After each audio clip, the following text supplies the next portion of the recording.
Salut à tous, c'est Bang de la chaîne, bienvenue sur cette vidéo qui aujourd'hui va parler de vacances.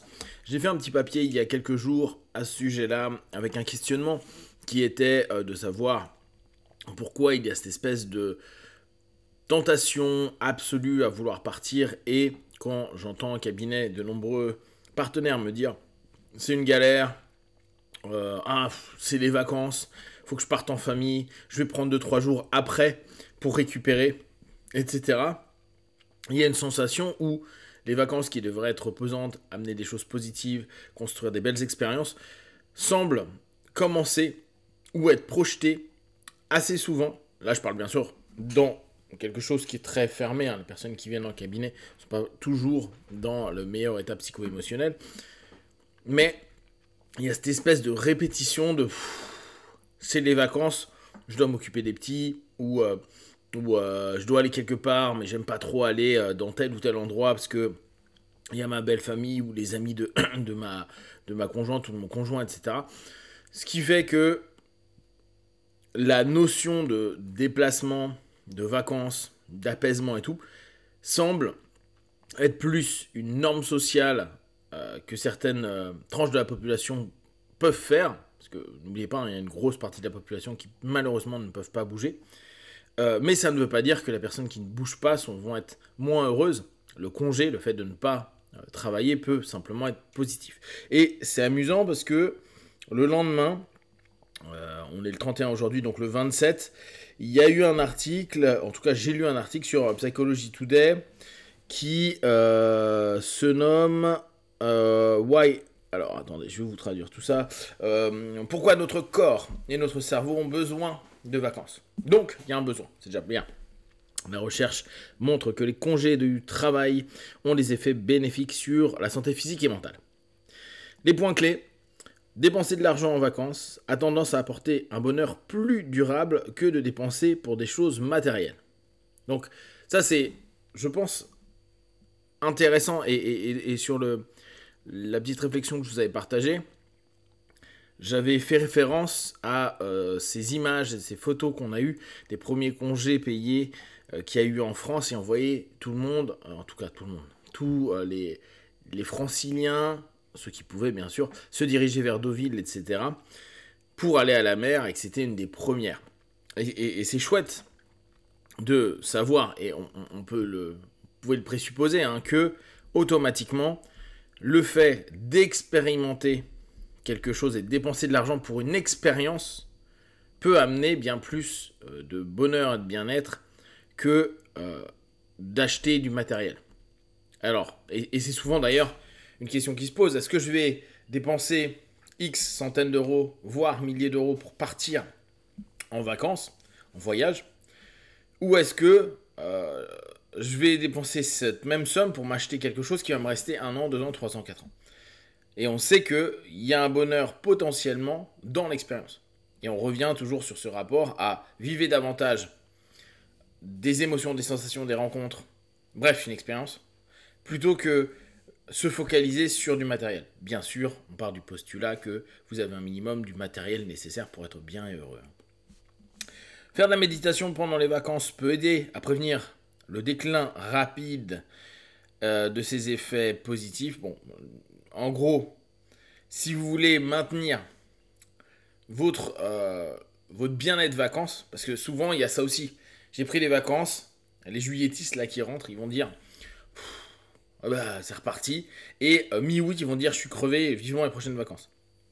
Eux ils partent du postulat que faire de la méditation pendant les vacances, donc pendant votre monde d'expérience, pour la pleine conscience, pour le rappel, pour aussi retirer tous les stress potentiels qu'il y a pu avoir, peut maintenir un peu plus les bénéfices. Il n'y a pas beaucoup d'accords sur la durée nécessaire des vacances. Bon.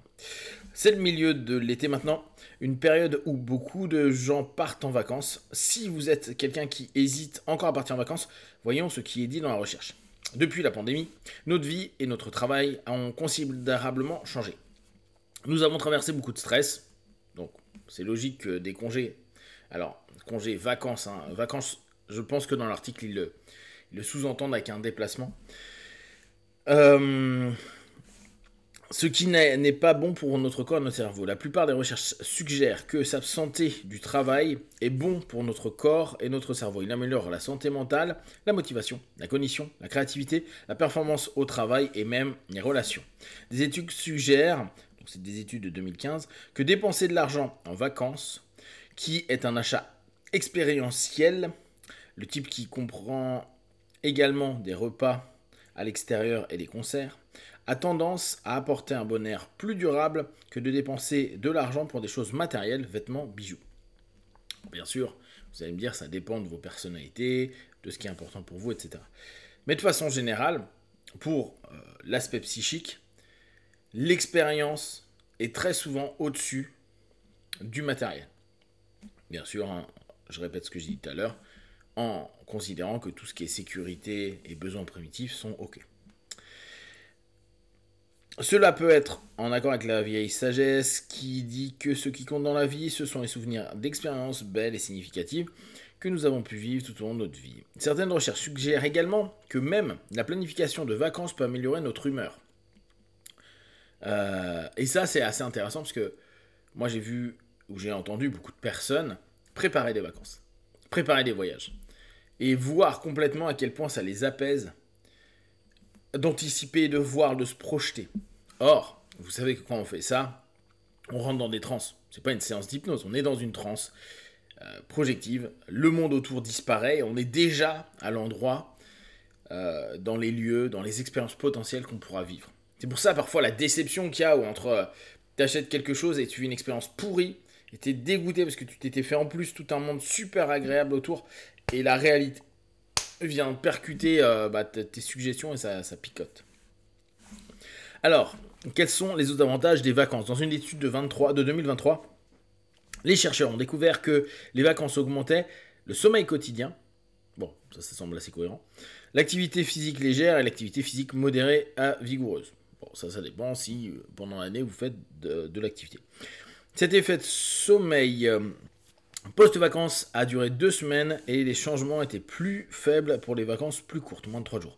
Dans une autre étude, un effet d'évanouissement des vacances, c'est 2011, les enseignants ont rempli des questionnaires avant et après les vacances. Ce résultat suggère que l'engagement au travail a considérablement augmenté et que l'épuisement professionnel a diminué, mais les effets n'ont duré qu'environ 1 mois. Bon, ça c'est plutôt intéressant à savoir. C'est pour ça que je vous dis, juilletistes souvent vont dire à la fin du mois, ou même mi-août, que c'est compliqué de bosser à ce moment-là, et il y a une raison. Une autre question que la recherche intéressante était de savoir comment tirer le meilleur parti des vacances. Dans une étude de 2021, les chercheurs ont découvert que si vous faites de la méditation pendant les vacances, cela peut aider à prévenir le déclin rapide des effets positifs. Ou d'ouvrir une étude, ça on s'en fout. Bon, ils disent que le mieux est plutôt d'aller 2 semaines sous les tropiques. Combien de temps nos vacances doivent durer pour que nous en profitions au maximum? Il n'y a pas beaucoup d'accords dans le domaine. Certaines suggèrent que même 3 jours de vacances peuvent être bénéfiques. Moi, j'avais lu d'autres études, mais ça. Une autre étude, le chercheur a étudié les effets des durées de l'arrêt de travail sur le stress et l'épuisement professionnel. Les résultats indiquent que l'effet positif des vacances annuelles est la même pour les vacances de plus de 10 jours et pour les vacances plus courtes de 7 à 10 jours. Voilà.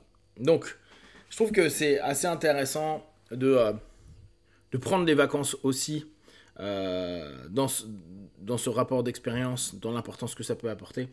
Se rendre compte que les vacances, ça va peut-être nous faire du bien pendant 3 semaines, 1 mois, mais que c'est pas forcément quelque chose de durable, mais qu'après, de toute façon, vos expériences, elles peuvent être des ressources que vous utilisez ou réutilisez pendant vos sessions de méditation, d'auto-hypnose au quotidien. Et vous allez vous barrer où est-ce que vous êtes parti? Ou est-ce que vous ne prenez pas de vacances? Parce que ça aussi, c'est possible. Et est-ce que vous aimez planifier et aller en vacances? Si vous avez des questions et des remarques, vous les partagez sur Facebook, YouTube, j'y répondrai le plus rapidement possible. Et comme d'habitude, de tout ce que je propose, ne prenez que ce qui est bon et juste pour vous. Testez, observez, analysez et concluez. Be one, ciao ciao.